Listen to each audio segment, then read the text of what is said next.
Katarakta xəstəliyi el arasında mirvari suyu xəstəliyi kimi tanınır.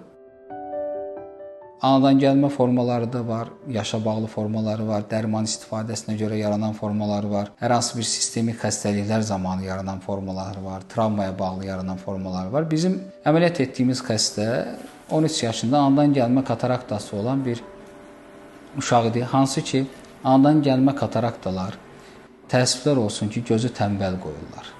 Yəni gecikmiş xəstələrdə də, yəni 13 yaş anadan gəlmə katarakt əməliyyatı üçün biraz gecikmiş yaş sayılır. Yəni bu xəstədə də göz tənbəlliyi mövcuddur. Anadan gəlmə kataraktalarda yanaşma digər kataraktalara görə biraz fərqlidir. Yəni uşaqlarda apardığımız katarakt əməliyyatı ilə böyüklərdə apardığımız katarakt əməliyyatı arasında fərq vardır. Yəni bu bir etaplı əməliyyat kimi nəzərdə tutsaq, böyüklərdə istənilən yaşda elədiyimiz əməliyyatda göz daxili linzanı implantasiya edirik, qoyuruq. Amma uşaqlarda bir yaş faktoru var. Təbii ki, çox erkən yaşlarda etdiyimiz xəstələrdə gözə linza qoyulmur. 2 yaşından sonra göz daxili linzalar barədə planlar qurulur.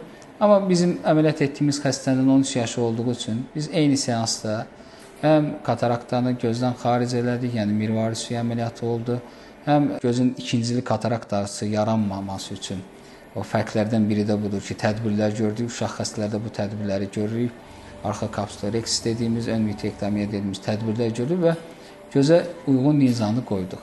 Yəni nəticədə gözlədiyimizdən yaxşı oldu. Xəstənin bir gün sonraki kontrolunda əməliyyatdan sonra 60% bir görməsi var.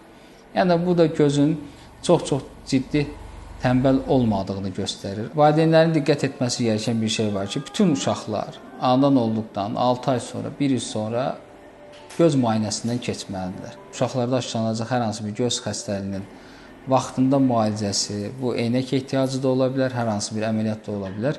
Vaxtında müalicəsi aparıldığı zaman gözlərin tənbəl qalma ehtimalı azalır.